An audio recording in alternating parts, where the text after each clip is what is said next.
देश प्रदेश टीवी देख रहे सारे दर्शकों का ते रेड FM सुनने वाले सारे ਸਰੋਤਿਆਂ का प्रोग्राम इंडिया न्यूज़ ट्रैक ਦੇ ਵਿੱਚ स्वागत। मैं अनुजा शर्मा ते मेरे नाल मौजूद ने सीनियर पत्रकार मनप्रीत रंधावा। बहुत बहुत स्वागत Manpreet programme India news track ਦੇ ਵਿੱਚ। ਤੇ मनप्रीत गलबात करते हैं सब तो ਵੱਡੇ मुद्दे ਦੀ किसानां ਦੇ मुद्दे बारे। कल किसानां ਦੀ बैठक हुई ਜਿਹਦੇ ਵਿੱਚ कोई इस ਸੋਧ ਨੂੰ एक्सैप्ट करने वास्ते कोई भी सहमति नहीं बनी ਤੇ ਅੱਜ ਫਿਰ ਮੀਟਿੰਗ ਹੋਏਗੀ। ਤੁਹਾਨੂੰ ਕੀ ਲੱਗਦਾ ਹੈ ਕਿ ਕਦ ਤੱਕ ਸਹਿਮਤੀ ਹੋ ਸਕਦੀ ਹੈ ਤੇ ਜਾਂ ਕਦ ਤੱਕ ਇਹ ਪੱਤਰ ਦਾ ਖੇਡ ਚੱਲਦਾ ਰਹੇਗਾ? ਦੇਖੋ ਅਨੁਜਾ, ਆਪਾਂ ਪਹਿਲਾਂ ਵੀ ਗੱਲ ਕੀਤੀ ਸੀ ਕਿ ਪਤਾ ਨਹੀਂ ਕਿਉਂ ਜਿਹੜੀ ਕੇਂਦਰ ਸਰਕਾਰ ਆ ਉਹ ਲਗਾਤਾਰ ਜਿਹੜੀਆਂ ਚਿੱਠੀਆਂ ਪਾ ਕੇ ਕਿਸਾਨਾਂ ਨੂੰ ਇਨਵੀਟੇਸ਼ਨ ਦੇ ਰਹੀ ਆ, ਉਹਨਾਂ ਨੂੰ ਜਿਹੜਾ ਹੈ ਗੱਲਬਾਤ ਲਈ ਬੁਲਾ ਰਹੀ ਆ। ਜਦ ਕਿ ਇੱਕ ਪਾਸੇ ਤਾਂ ਜਿਹੜੇ ਪ੍ਰਧਾਨ ਮੰਤਰੀ ਨਰਿੰਦਰ ਮੋਦੀ ਖੁਦ ਕਹਿੰਦੇ ਨੇ ਕਿ ਅਸੀਂ ਕਿਸਾਨਾਂ ਨਾਲ ਕਦੇ ਵੀ ਗੱਲ ਕਰਨ ਨੂੰ ਤਿਆਰ ਆ। ਜਦੋਂ ਕਦੇ ਵੀ ਗੱਲ ਕਰਨ ਨੂੰ ਤਿਆਰ ਹੋਵੇ ਕੋਈ ਤੇ ਉਹ ਕਿਸਾਨਾਂ ਨੂੰ ਇੱਕ ਟਾਈਮ ਦਿੰਦਾ, ਇੱਕ ਤਰੀਕ ਦਿੰਦਾ, ਇੱਕ ਸਥਾਨ ਦਿੰਦਾ, ਉਸ ਤੋਂ ਬਾਅਦ ਉਹਨਾਂ ਨੂੰ ਉੱਥੇ ਬੁਲਾ ਲਿਆ ਜਾਂਦਾ ਤੇ ਗੱਲਬਾਤ ਸ਼ੁਰੂ ਹੋ ਜਾਂਦੀ ਹੈ। ਲੇਕਿਨ ਪਿਛਲੇ ਕਾਫੀ ਸਮੇਂ ਤੋਂ ਇਦਾਂ ਲੱਗ ਰਿਹਾ ਜਦੋਂ ਤੋਂ ਇਹ ਗੱਲਬਾਤ ਟੁੱਟੀ ਆ ਕਿ ਕੇਂਦਰ ਸਰਕਾਰ ਹੈ ਜਿਹੜੀ ਉਹ ਸ਼ਾਇਦ ਸੀਰੀਅਸ ਨਹੀਂ ਹੈ, ਸੰਜੀਦਾ ਨਹੀਂ ਹੈ ਕਿ ਅਸੀਂ ਕਿਸਾਨਾਂ ਨੂੰ ਬੁਲਾ ਕੇ ਕੋਈ ਗੱਲਬਾਤ ਕਰੀਏ। ਲੱਗਦਾ ਇਸ ਤਰ੍ਹਾਂ ਹੈ ਜੋ ਹਾਵ ਭਾਵ ਨਜ਼ਰ ਆ ਰਹੇ ਨੇ ਕੇਂਦਰ ਸਰਕਾਰ ਦੇ, ਉਹ ਲੱਗ ਇਹ ਰਿਹਾ ਕਿ ਜਿਸ ਤਰ੍ਹਾਂ ਉਹ ਕਿਸਾਨਾਂ ਨੂੰ ਅਕਾ ਦੇਣਾ ਚਾਹੁੰਦੀ ਆ, ਥਕਾ ਦੇਣਾ ਚਾਹੁੰਦੀ ਆ। ਤੁਹਾਨੂੰ ਪਤਾ ਹੈ ਕਿ ਅੱਜ 31 ਦਿਨ ਹੋ ਗਏ ਨੇ, 31ਵੇਂ ਦਿਨ ਦੇ ਵਿੱਚ ਇਹ ਜਿਹੜੇ ਧਰਨੇ ਪ੍ਰਦਰਸ਼ਨ ਨੇ ਐਂਟਰ ਹੋ ਗਏ ਨੇ। ਕਿਸਾਨ ਆ ਕੇ 1 ਮਹੀਨੇ ਤੋਂ ਇੱਥੇ ਬੈਠੇ ਹੋਏ ਨੇ ਆਪਣੇ ਧਰਨਾ ਪ੍ਰਦਰਸ਼ਨ ਕਰ ਰਹੇ ਨੇ। ਇੱਕ ਆਸ ਲੈ ਕੇ ਆਏ ਸੀ ਕਿ ਕੇਂਦਰ ਸਰਕਾਰ ਉਹਨਾਂ ਨਾਲ ਗੱਲ ਕਰੇਗੀ ਔਰ ਉਸ ਤੋਂ ਬਾਅਦ ਇਹ ਜਿਹੜੇ ਖੇਤੀਬਾੜੀ ਦੇ ਕਾਨੂੰਨ ਆ ਉਹ ਵਾਪਸ ਲੈ ਕੇ ਇਸ ਸਮੱਸਿਆ ਦਾ ਹੱਲ ਕਰੂਗੀ। ਉਸ ਤੋਂ ਬਾਅਦ ਇੱਕ ਕਮੇਟੀ ਬਣਾਈ ਜਾਊਗੀ ਜਿਹੜੇ ਕਿ ਆਪਸ ਦੇ ਵਿੱਚ ਸਲਾਹ ਮਸ਼ਵਰਾ ਕਰਕੇ ਇਸ ਦਾ ਕੋਈ परमानेंट हल कढ़िया जाएगा। लेकिन इस तरह की कोई चीज़ सानू हजे नज़र नहीं आ रही, क्योंकि जिन्ने भी तुहाडे केंद्रीय मंत्री ने या जिहड़े अपने प्रधानमंत्री भी वो हमेशा ही एक कानूनों नू सही ठहरा रहे हैं। बार बार जाके हर जगह तो, चाहे वो लखनऊ होवे, वाराणसी होवे, गुजरात होवे, उस तो बाद मध्य प्रदेश होवे, जिथे भी प्रधानमंत्री नरेंद्र मोदी गए ने उन्होंने इन्हां कानूनों के हक विच ही गल कीती है। ते कई मंत्रियों के जिहड़े बयान ये भी आ रहे हैं कि देखो जी सोधां दा ठीक आ, ਅਮੈਂਡਮੈਂਟਸ ਤਾਂ ਠੀਕ ਆ, ਪਰ ਅਸੀਂ ਇਹਨਾਂ ਕਾਨੂੰਨਾਂ ਨੂੰ ਵਾਪਸ ਨਹੀਂ ਲੈਣਾ। ਜਦੋਂ ਇਸ ਤਰ੍ਹਾਂ ਦੇ ਸੰਕੇਤ ਹੋਵੇ ਤਾਂ ਤੁਹਾਨੂੰ ਪਤਾ ਹੈ ਕਿ ਸਟੇਲਮੇਟ ਆ ਜਿਹੜਾ ਇੱਕ ਡੈਡਲੌਕ ਆ ਜਿਹੜਾ ਇਸ ਗੱਲਬਾਤ ਦੇ ਵਿੱਚ ਉਹ ਲਗਾਤਾਰ ਬਣਿਆ ਹੋਇਆ। ਪਰ ਵੀ ਤੁਸੀਂ ਕਹਿ ਰਹੇ ਹੋ ਕਿ ਉਹਨਾਂ ਨੇ ਕਿਹਾ ਹੈ ਕਿ ਆਪਾਂ ਗੱਲਬਾਤ ਕਰਨ ਨੂੰ ਤਿਆਰ ਹਾਂ। ਉੱਥੇ ਹੀ ਰਾਜਨਾਥ ਸਿੰਘ ਨੇ ਇੱਕ ਆਪਣੀ ਦਿੱਤਾ ਹੈ ਵਰਜਨ ਦਿੱਤਾ ਹੈ ਜਿਸ ਉਹਨਾਂ ਨੇ ਕਿਹਾ ਹੈ ਕਿ ਇਸ ਜਿਹੜਾ ਕਾਨੂੰਨ ਹੈਗਾ ਇਹਨੂੰ 1 ਜਾਂ 2 ਸਾਲ ਵਾਸਤੇ ਆਉਣ ਦਿਓ, ਇੱਕ ਟਰਾਇਲ ਬੇਸਿਸ ਉੱਤੇ। ਤੇ ਤੁਹਾਨੂੰ ਲੱਗਦਾ ਹੈ ਕਿ ਟਰਾਇਲ ਬੇਸਿਸ ਤੋਂ ਬਾਅਦ ਉਹ ਸੋਧ ਕਰ ਸਕਣਗੇ? ਉਹਨਾਂ ਨੇ ਕਿਹਾ ਹੈ ਕਿ 2 ਸਾਲ ਬਾਅਦ ਆਪਾਂ ਸੋਧ ਅਗਰ ਮੰਗੇ ਜਾਣਗੇ ਅਸੀਂ ਕਰਾਂਗੇ, ਜੋ ਕਿ ਅੱਜ ਨਹੀਂ ਕਰ ਪਾ ਰਹੇ ਉਹ 2 ਸਾਲ ਬਾਅਦ ਕਰ ਸਕਣਗੇ। देखो अनुजा, मैं तुहानूं एक गल दसां, बड़ी हैरानी हुई इस बयान नूं सुन के। डिफेंस मिनिस्टर राजनाथ सिंह ने कल दिल्ली दे विच बयान दिता, द्वारका वो गए सी। बेसिकली तो उत्थे वो गए सी क्योंकि प्रधानमंत्री नरेंद्र मोदी ने अपने सारे कैबिनेट मंत्रियों की ड्यूटी लाई सी कि तुसीं वक्रे वक्रे स्थानां ते जाके पूरे भारत दे विच जाके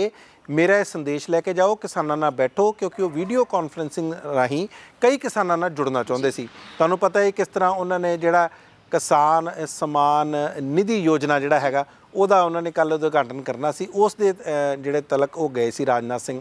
ਹੁਣ राजनाथ सिंह ਕਹਿੰਦੇ ਆ कि इस तरह करो जी 2 साल तक इस चीज़ का एक्सपैरीमेंट कर लो, एक्सपैरीमेंट बेसिस ਤੇ ਇਹਨੂੰ लागू कर लो, ਜੇ ਤੁਹਾਨੂੰ ਚੰਗੇ ਨਹੀਂ ਲੱਗੇ ਤਾਂ ਇਹਨੂੰ ਵਾਪਸ ਲੈ ਲਾਂਗੇ, ਨਰਿੰਦਰ ਮੋਦੀ ਇਹਨੂੰ ਵਾਪਸ ਲੈ ਲੈਣਗੇ। ਬੜੀ ਹੈਰਾਨੀ ਹੁੰਦੀ ਆ। देखो अनुजा, 2-2 साल इन्नी वड्डी जिहड़ी ड्यूरेशन हुंदी है, इन्ना लंबा समा होंदा, ਉਹਦੇ ਵਿੱਚ ਤਾਂ तख्ते पलट ਜਾਂਦੇ ਨੇ, ਉਹਦੇ ਵਿੱਚ ਤਾਂ पूरी दुनिया बदल जाती है। कि किसान ਜਿਹੜਾ 2 साल तक इस चीज़ का इंतज़ार करेगा, वेट करेगा?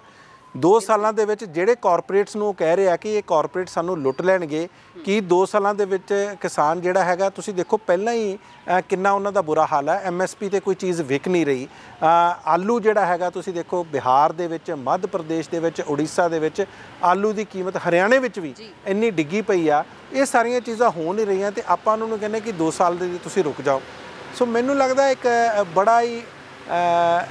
ਇਮੈਚੁਰ, ਮੈਂ ਇਹਨੂੰ ਕਹਿ ਸਕਦਾ, ਬਿਆਨ ਆ ਜਿਹੜਾ ਇੱਕ ਡਿਫੈਂਸ ਮਿਨਿਸਟਰ ਰਾਜਨਾਥ ਸਿੰਘ ਤੋਂ ਤਵੱਕੁ ਨਹੀਂ ਕੀਤੀ ਜਾ ਸਕਦੀ। ਪਰ ਮੈਨੂੰ ਲੱਗਦਾ ਉਹਨਾਂ ਦੀ ਮਜਬੂਰੀ ਆ, ਕਿਉਂਕਿ ਨਰਿੰਦਰ ਮੋਦੀ ਉਹਨਾਂ ਨੇ ਕਿਹਾ ਕਿ ਮੇਰੇ ਕਾਨੂੰਨਾਂ ਨੂੰ ਜਿਹੜੇ ਮੈਂ ਪਾਸ ਕਰਵਾਏ ਨੇ, ਕਿਉਂਕਿ ਆਪ ਜ਼ਿੰਮੇਵਾਰੀ ਲੈਂਦੇ ਨੇ, ਉਹਨਾਂ ਦੀ ਜਾ ਕੇ ਤੁਸੀਂ ਪ੍ਰੌੜਤਾ ਕਰੋ, ਉਹਨਾਂ ਨੂੰ ਜਾ ਕੇ ਸਪੋਰਟ ਕਰੋ। ਜੀ ਤੇ ਇਹਦੇ ਵਿੱਚ ਇੱਕ ਕੰਟਰਾਡਿਕਸ਼ਨ ਵੀ ਬਹੁਤ ਵੱਡੀ ਦਿਖਦੀ ਹੈ। ਇੱਕ ਪਾਸੇ ਉਸੇ ਦਿਨ ਸਾਡੇ ਪ੍ਰਧਾਨ ਮੰਤਰੀ ਸਪੀਚ ਦੇ ਰਹੇ ਨੇ ਤੇ ਉਹ ਕਹਿ ਰਹੇ ਨੇ ਮੈਂ ਗੱਲਬਾਤ ਕਰਨ ਨੂੰ ਤਿਆਰ ਹਾਂ, ਉੱਥੇ ਹੀ ਉਸੇ ਵੇਲੇ ਰਾਜਨਾਥ ਸਿੰਘ ਜੀ ਕਹਿ ਰਹੇ ਨੇ ਕਿ ਇਹਨੂੰ 2 ਸਾਲ ਵਾਸਤੇ ਆਣ ਦਿੱਤਾ ਜਾਵੇ ਤੇ ਉਸੇ ਦਿਨ ਉਹਨਾਂ ਦੇ ਹੋਰ ਵੀ ਮੰਤਰੀ ਨੇ ਜੋ ਇਹ ਵੀ ਕਹਿ ਰਹੇ ਨੇ ਕਿ ਇਹ ਸੋਧ ਹੋਣੇ ਚਾਹੀਦੇ ਨੇ ਤੇ ਇਹ ਆਪਸ ਇਹਨਾਂ ਦੀ ਪਾਰਟੀ ਦੀ ਹੀ ਕੰਟਰਾਡਿਕਸ਼ਨ ਚੱਲੀ ਜਾ ਰਹੀ ਹੈ। ਇਹ ਕੰਟਰਾਡਿਕਸ਼ਨ ਕੀ ਹੈ? ਦੇਖੋ बड़ा वाजिब सवाल पूछा तुसी अनुजा। ये कॉन्ट्राडिक्शनस अज तो नहीं है, पहला तो ही है। जो श्रोमणी अकाली दल जो इन्हों छड्ड के गई आ, इन्होंने यानी कि भारतीय जनता पार्टी ने उस पार्टी नूं जिहड़ी इन्हां दी सब तो पुरानी भाईवाल आ उन्होंने भी कॉन्फिडेंस च नहीं लिया। जी होर भी किसी भी किसानां दे जिहड़े आगू ने या किसी होर कोई इकोनॉमिक एक्सपर्ट्स ने उन्होंने भी इन्होंने अपने कॉन्फिडेंस च नहीं लिया जो कानून जिहड़े बनने से उस तो लैके आउण। सो इस करके जो एक कॉन्ट्राडिक्शन इसे करके है क्योंकि इन्हों खुद क्लैरिटी नहीं है। हुण तुसीं एक पासे देखो, हजे तक मैं पहला भी कई बार ये गल कही आ कि एक पासे तो प्रधानमंत्री उन्होंने केंद्रीय मंत्री लगातार ये कह रहे हैं कि एक कानून ने जिहड़े किसानों के हक विच ने, लेकिन हजे तक सानू ये समझाउण दे विच बिल्कुल एक कोई भी बंदा कामयाब नहीं होया कि उन्हों दे कानून किस तरह हक विच किस तरह ने। जे वो कानून वापस ले लेंदे ने तो की इहदा किसी नाल कोई नुकसान है? ये सारिया गल्लां जिहड़ियां हैगियां लगातार सानू वेखण नूं मिल रही कि इसे करके जिहड़ियां कॉन्ट्राडिक्शनस वो तुहानूं वेखण नूं मिल गईयां कि खुद इन्हां नूं क्लैरिटी नहीं है। सिर्फ इन्हां ने ये गल कहनी है क्योंकि इन्हां नूं पार्टी दी हाई कमांड जिहनूं आपां कहने उपरों हुक्म आया कि तुसीं साडे कानूनां नूं जाके उहदी सपोर्ट करो, उन्हां दे हक विच खड़ो। ਤੁਸੀਂ ਮਨਪ੍ਰੀਤ ਹੁਣੇ ਗੱਲ ਕਹੀ ਕਿ ਉਹ ਵਾਪਸ ਨਹੀਂ ਲੈਣਾ ਚਾਹੁੰਦੇ ਤੇ ਕਿੰਨੂੰ ਨੁਕਸਾਨ ਹੈ? ਤੁਹਾਨੂੰ ਕੀ ਲੱਗਦਾ ਇਹਦੇ ਬਾਅਦ ਕਿੰਨੂੰ ਨੁਕਸਾਨ ਹੈ? ਕਿਉਂ ਵਾਪਸ ਨਹੀਂ ਲਿਆ ਜਾ ਰਿਹਾ ਜਦ ਕਿ ਕਿਸਾਨ ਨਹੀਂ ਚਾਹੁੰਦੇ ਇਹ ਖੇਤੀ ਕਾਨੂੰਨ ਆਵੇ, ਪਰ ਫਿਰ ਵੀ ਸਰਕਾਰ ਕਹਿ ਰਹੀ ਹੈ ਕਿ ਇਹ ਉਹਨਾਂ ਦੇ ਹੱਕ ਵਿੱਚ ਹੈ ਤੇ ਵਾਪਸ ਲੈਣ ਵਿੱਚ ਕਿਹਦਾ ਨੁਕਸਾਨ ਹੈ? ਦੇਖੋ ਵਾਪਸ ਲੈਣ 'ਚ ਕਿਸੇ ਦਾ ਕੋਈ ਨੁਕਸਾਨ ਨਹੀਂ ਜੀ। ਕਿਸਾਨ ਕਹਿੰਦੇ ਨੇ ਕਿ ਜੋ ਪਹਿਲਾਂ ਸਥਿਤੀ ਚੱਲ ਰਹੀ ਸੀ ਜੋ ਆਲਰੇਡੀ एक तो स्थिति वो बहाल हो। दूसरी गल उन्होंने कहा कि अपना कमेटी बना के एक मैं अनुजा तुहानूं ये थोड़ी जी गल दसदा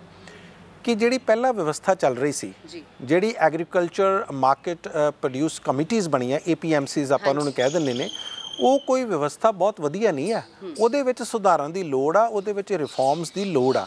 लेकिन बजाए कि उन्हां रिफॉर्म्स नूं करन दे ਆਪਾਂ ਉਹ ਸਾਰੇ ਸਿਸਟਮ ਨੂੰ ਹੀ ਖਤਮ ਕਰਨਾ ਚਾਹੁੰਦੇ ਹਾਂ। ਬੇਸਿਕਲੀ ਇਹ 3 ਕਾਨੂੰਨ ਕੀ ਕਹਿੰਦੇ ਨੇ? ਇਹ 3 ਕਾਨੂੰਨ ਕਹਿੰਦੇ ਨੇ, ਇਹਨਾਂ 'ਚੋਂ ਇੱਕ ਕਾਨੂੰਨ ਹੈ ਕਿ ਅਸੀਂ ਪ੍ਰਾਈਵੇਟ ਮੰਡੀਆਂ ਬਾਹਰ ਸਥਾਪਿਤ ਕਰੀਏ ਤਾਂ ਕਿ ਜਿਹੜਾ ਕਿਸਾਨ ਆ ਪ੍ਰਾਈਵੇਟ ਮੰਡੀਆਂ ਦੇ ਵਿੱਚ ਵੀ ਜਾ ਕੇ ਆਪਣੀਆਂ ਫਸਲਾਂ ਵੇਚ ਸਕੇ ਤੇ ਉਹਨੂੰ ਚੰਗਾ ਮੁੱਲ ਮਿਲੇਗਾ। ਇਹ ਕਿਹਾ ਜਾਂਦਾ, ਲੇਕਿਨ ਸਾਡੇ ਕੋਲ ਐਗਜ਼ਾਮਪਲਸ ਆ। ਬਿਹਾਰ ਦੀ ਇੱਕ ਐਗਜ਼ਾਮਪਲ ਆ, ਸੰਨ 2006 ਦੇ ਵਿੱਚ ਉੱਥੇ ਇਹ ਮੰਡੀਆਂ ਖਤਮ ਕਰ ਦਿੱਤੀਆਂ ਗਈਆਂ ਸੀ। ਉਸ ਤੋਂ ਬਾਅਦ ਕਿਸਾਨਾਂ ਦੀ ਜੋ ਉੱਥੇ ਹਾਲਤ ਹੋਈ ਆ ਉਹ ਬਹੁਤ ਮਾੜੀ ਹੋਈ ਆ। ਅੱਜ ਬਿਹਾਰ ਦਾ ਕਿਸਾਨ ਸਭ ਤੋਂ ਜ਼ਿਆਦਾ ਜੇ ਦੇਖਿਆ ਜਾਵੇ ਉਹ ਗਰੀਬੀ ਦੀ ਹਾਲਤ 'ਚ ਪਹੁੰਚ ਚੁੱਕਿਆ।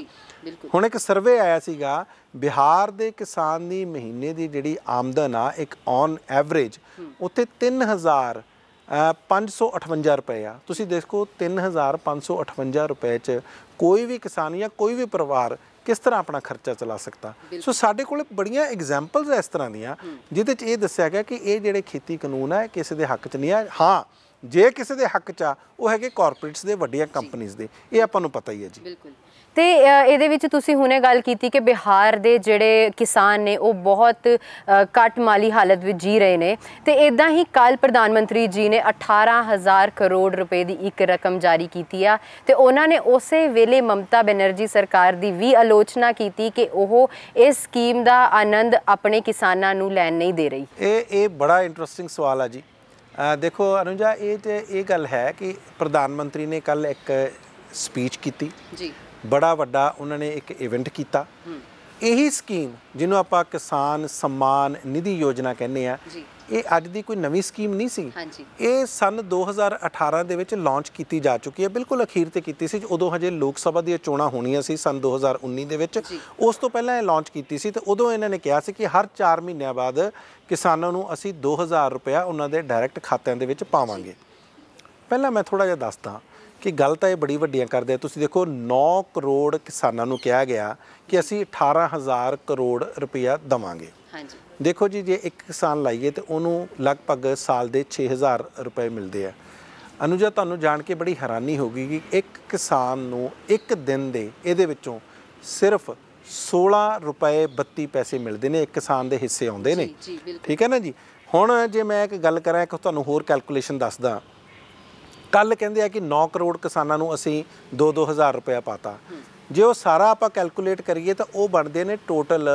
146 करोड़ जी जे 16 रुपए 32 मैं एक पहला तो आप एक दिन की गल करिए कि एक दिन किस तरह आता 16 रुपए 32 पैसे नूं जे आपां पूरे किसानों नूं कहने कि 9 करोड़ के नाल गुणा करते हैं तो साडे कोल 146 करोड़ आउंदे आ 146 करोड़ रुपए वंडण वास्ते खर्च देखो कितना किया गया जो सानू सूचनावां आईयां ने जो सानू साडे सोर्सिस तो पता लगा है कि इस इवेंट नूं जिहड़ा ऑर्गेनाइज करन लई घट्टो घट्ट क्योंकि इहदी लाइव कवरेज हुई आ इस लाइव कवरेज दे लई बड़ा तामझाम करना पैंदा कैमरा सैट करने पैंदे ने अपने मंत्रियां संतरियां नूं भजाउणा पिया पूरे भारत दे विच भेजा गया फ्लाइट्स लैके गए उन्हां दी सिक्योरिटी पंडाल लगाए गए शामियाने लगाए गए कोई छोटा इवेंट नहीं सी अपना ही इवेंट सी जिहड़ा उन्हां उत्ते जो सानू सूचनावां आ रही ने कि उस लाइव कवरेज ते इकल्ला घट्टो घट्ट 5 ਤੋਂ 6 करोड़ हो गया ਜਿਹੜੇ कैबिनेट मंत्री गए ने इधर उधर पूरे कोई असम जा रहा कोई केरल जा रहा कोई किते पूरे भारत दे विच जिहड़े विखरे ने 20 कैबिनेट मंत्रियों की ड्यूटी लगी सी 13 कैबिनेट मंत्री तो कल्ले दिल्ली विच सी जी इन्हां उत्ते भी घट्टो घट्ट 10-12 करोड़ का खर्चा जिहड़ा अंदाज़न लगाया गया उस तो बाद जिहड़ा बाकी सारी जगह ते उत्थे खर्च आया उत्थे जाके जो ऑर्गेनाइज किया गया सारा कुछ उहदे ते घट्टो घट्ट जो जिहड़ा अंदाज़ा लगाया जा रहा 200 तो 250 करोड़ का अंदाज़ा लगाया जा रहा कि इस इवेंट ते खर्च कर दिता गया जिस तरह मैं तुहानूं पहलां दस्सिया 146 करोड़ रुपए आपां वंडे एक दिन की मैं गल करदा ते उत्ते खर्चा हो गया अपना 250 करोड़ तुसीं देखो जे तुसीं इहदा अंदाज़ा लगाओ जिन्ना पैसा इन्हां ने इस ते खर्चता ਇਹਦੇ ਨਾਲ 15 ਲੱਖ ਹੋਰ ਕਿਸਾਨਾਂ ਨੂੰ 2000 ਰੁਪਏ ਦਿੱਤਾ ਜਾ ਸਕਦਾ ਸੀ ਉਹਨਾਂ ਨੂੰ ਵੀ ਬੈਨੀਫਿਟ ਦਿੱਤਾ ਜਾ ਸਕਦਾ ਸੀ ਤੇ ਨਾਲ ਉਹਨਾਂ ਨੇ ਇਹ ਵੀ ਤਾਂ ਗੱਲ ਕੀਤੀ ਹੈ ਕਿ ਜਿਹੜੇ ਕਿਸਾਨਾਂ ਨੂੰ ਗਲਤੀ ਨਾਲ 10000 ਰੁਪਏ ਉਹਨਾਂ ਦੇ ਅਕਾਊਂਟ ਦੇ ਵਿੱਚ ਚਲੇ ਗਏ ਉਹਨਾਂ ਤੋਂ ਵਾਪਸ ਵੀ ਮੰਗੇ ਗਏ ਨੇ ਇਹ ਵੀ ਦੇਖੋ ਹੁਣ ਤੁਸੀਂ ਦੇਖੋ ਜਦੋਂ ਇਹ ਅਨਾਉਂਸਮੈਂਟ ਹੁੰਦੀ ਹੈ ਮੈਂ ਪਹਿਲਾਂ ਵੀ ਜ਼ਿਕਰ ਕੀਤਾ ਗੁੱਡ ਗਵਰਨੈਂਸ ਡੇ ਵਾਲੇ ਦਿਨ ਇਹ ਅਨਾਉਂਸਮੈਂਟ ਕੀਤੀ ਗੁੱਡ ਗਵਰਨੈਂਸ ਦਾ ਇੱਥੋਂ ਪਤਾ ਲੱਗਦਾ ਕਿ ਬਹੁਤ ਸਾਰੇ ਇਹੋ ਜਿਹੇ ਕਿਸਾਨ ਆ ਜਿਹੜੇ ਐਲੀਜੀਬਲ ਨਹੀਂ ਸੀ ਉਹਨਾਂ ਕੋਲੇ ਪਹੁੰਚ ਗਏ ਬਹੁਤ ਸਾਰੇ ਇਹੋ ਜਿਹੇ ਕਿਸਾਨ ਆ ਜਿਹੜੇ ਐਲੀਜੀਬਲ ਆ ਤੇ ਉਹ ਚਾਹੁੰਦੇ ਨਹੀਂ ਕਿ ਸਾਨੂੰ ਇਹਦੇ ਵਿੱਚ ਸ਼ਾਮਿਲ ਕੀਤਾ ਜਾਵੇ ਇਸ ਯੋਜਨਾ ਦੇ ਵਿੱਚ ਉਹਨਾਂ ਦਾ ਨਾਮ ਨਹੀਂ ਆ ਰਿਹਾ क्योंकि उन्होंने कोले डॉक्यूमेंटेशन पूरी नहीं है बहुत सारे इस तरह के किसान है जिहड़े इस दुनिया ते रहे नहीं वो चलाना कर गए ने वो उन्हां दी मौत हो चुकी है उन्होंने भी पैसे गए ने ते बहुत सारे इहो जिहे किसान ने जिन्होंने वध पैसे चले गए आ ते जिहड़ी सरकार कह रही है कि सानू वापस मोड़ो उन्होंने हुण समझ नहीं आ रही कि असीं मोड़ने किस तरह ने सो ये सारियां गल्लां इत्थों ये पता लगदा जिहड़ी गुड गवर्नेंस दी आपां गल करदे ने प्रधान मंत्री जी और उस दिन वो अनाउंसमेंट करदे ने किते ना किते इहदे विच कई तरह के झोल ने इहदे विच कई तरह के हेर फेर ने ये आउण वाले दिनां दे विच जदों होर एनालिसिस अनुजा इहदा होएगा आपां नूं पता लगेगा कि वाकई जिहड़ी गुड गवर्नेंस वाले दिन जो अनाउंसमेंट हुई आ वो वाकई की किसानों के हित में हुई आ एक गल मैं थोड़ी जी होर ऐड करदा किसानों की हमेशा ही मंग रही है कि जिहड़ा तुसीं 6-6 हज़ार रुपया सानू पाउने हो घट्टो घट्ट सानू 24,000 रुपया तो दो बिल्कुल घट्टो घट्ट सानू 2,000 रुपया पर महीना तो आवे सो इस तरह की चीज़ां करके और दूसरी गल मैं थोड़ी जी एक होर ऐड करना चाहना देखो एक होर गल कही है प्रधानमंत्री ने और मैनू लगता कि वो वाकई बड़ी कोई वो तारीफ नहीं की जा सकती वो शलाघा तो करनी बनती नहीं उन्होंने कहा है जो किसानों का अंदोलन आ ये एक इवेंट मैनेजमेंट आ हाँ जी बिल्कुल और कुछ लोग इत्थे सैल्फियां खिचाउण आए ने इन्हां नाल फोटोआं खिचाउण आए ने ते दूसरा उन्होंने कहा कि इत्थों तक कहा कि कुछ लोग पिकनिक बनाउण आए ने सो बड़ी माड़ी शब्दावली जिहड़ी है आपां एक्सपैक्ट नहीं करते कि एक प्रधानमंत्री किसानों का अंदोलन बड़ियां औकड़ां दे नाल चल रहा उन्हां दे विच इहो जिहा कोई बयान वो देण क्योंकि पिकनिक देखो अपना तो इवेंट मैनेजमेंट उन्होंने पता नहीं लग रहा लेकिन किसानों के अंदोलन नूं ये इवेंट मैनेजमेंट कह रहे हैं जी ते कुछ आम आदमी पार्टी के आगूआं ने कल पार्लीमेंट दे विच भी नारे लगाए जिन्हां विच भगवंत मान जी भी शामिल सीगे ते उन्हां ने कहा है कि इस खेतीबाड़ी कानून नूं वापस लिया जाना चाहिए है बिल्कुल देखो ये कल वैसे तो सरकार बिल्कुल तैयार ही नहीं सी कल तुहानूं पता कि अटल बिहारी वाजपेयी जिहड़े महरूम नेता ने बीजेपी के और प्रधानमंत्री रहे अपने मुल्क के उन्हां दा जन्म दिहाड़ा सी ते उस जन्म दिहाड़े ते पार्लीमेंट के सेंट्रल हॉल दे विच एक उन्होंने एक आयोजन किया सी उन्होंने श्रद्धांजलि भी देनी सी उस फंक्शन के दौरान जो प्रधानमंत्री अपने होर मिनिस्टर्स दे नाल होर MPs नाल उत्थे पहुँचे उस मौके भगवंत मान जिहड़े आम आदमी पार्टी के MP ने तो इस तरह संजय सिंह ने जिहड़े वो भी आम आदमी पार्टी के मैंबर ने MP ने उतों वो राज्य सभा तो ने तो ये लोक सभा के ने ਇਹਨਾਂ ਨੇ ਬੈਨਰ ਚੱਕ ਕੇ ਉੱਤੇ ਨਾਅਰੇਬਾਜ਼ੀ ਕੀਤੀ ਔਰ ਕਿਹਾ ਕਿ ਜਿਹੜੀ MSP ਲਾਗੂ ਕਰੋ, ਇਹ ਜਿਹੜੇ ਕਾਲੇ ਕਾਨੂੰਨ ਵਾਪਸ ਲਓ। ਵੈਸੇ ਮੈਂ ਕਹੂੰਗਾ ਕਿ ਵਾਕਈ ਇਹ ਬੜਾ ਡੇਅਰਿੰਗ ਉਹਨਾਂ ਵੱਲੋਂ ਸਟੈਪ ਸੀ ਕਿ ਉਸ ਮੌਕੇ ਜਦੋਂ ਸਰਕਾਰ ਬਿਲਕੁਲ ਤਿਆਰ ਨਹੀਂ ਸੀ, ਇਹ ਦੋ ਜਿਹੜੇ ਆਮ ਆਦਮੀ ਪਾਰਟੀ ਦੇ MPs ਨੇ ਉੱਥੇ ਜਿਹੜੇ ਨਾਅਰੇ ਲਾ ਕੇ ਪ੍ਰਧਾਨ ਮੰਤਰੀ ਬਿਲਕੁਲ, ਜੇ ਤੁਸੀਂ ਆਪਾਂ ਵੀਡੀਓ 'ਚ ਦੇਖੀਏ ਕਈ ਤਸਵੀਰਾਂ ਆਈਆਂ ਨੇ, ਉਹ ਬਿਲਕੁਲ ਨਾਲ ਦੀ ਜਾ ਰਹੇ ਨੇ, ਉਹਨਾਂ ਵੱਲ ਦੇਖਦੇ ਵੀ ਨਹੀਂ, ਉਹਨਾਂ ਨਾਲ ਗੱਲ ਵੀ ਨਹੀਂ ਕਰਦੇ। ਇਹੀ ਹਾਲ ਪ੍ਰਧਾਨ ਮੰਤਰੀ ਦਾ ਇਹ ਵੀ ਹੈ ਕਿ ਜਦੋਂ ਜਿਹੜੇ ਕਿਸਾਨ ਬੈਠੇ ਨੇ ਪੰਜਾਬ ਦੇ ਆ ਕੇ ਦਿੱਲੀ, ਉਹਨਾਂ ਨਾਲ ਵੀ ਗੱਲ ਨਹੀਂ ਕਰਦੇ, ਜਾਂ ਪੰਜਾਬ, ਹਰਿਆਣਾ, ਉੜੀਸਾ, ਮਹਾਰਾਸ਼ਟਰ, ਸੋ ਉਹ ਉੱਥੇ ਜਾ ਕੇ ਭਾਸ਼ਣ ਦਿੰਦੇ ਨੇ ਜਿਨ੍ਹਾਂ ਦਾ ਕੋਈ ਸਰੋਕਾਰ ਹੀ ਨਹੀਂ। ਜੀ ਤੇ ਇਸ ਦੇ ਨਾਲ ਹੀ ਪ੍ਰੋਗਰਾਮ ਇੰਡੀਆ ਨਿਊਜ਼ ਟਰੈਕ ਦਾ ਸਮਾਂ ਸਾਨੂੰ ਹੋਰ ਇਜਾਜ਼ਤ ਨਹੀਂ ਦਿੰਦਾ। ਮੈਨੂੰ ਅਨੂਜਾ ਸ਼ਰਮਾ ਨੂੰ ਤੇ ਮਨਪ੍ਰੀਤ ਰੰਧਾਵਾ ਜੀ ਨੂੰ ਦਿਓ ਇਜਾਜ਼ਤ। ਧੰਨਵਾਦ।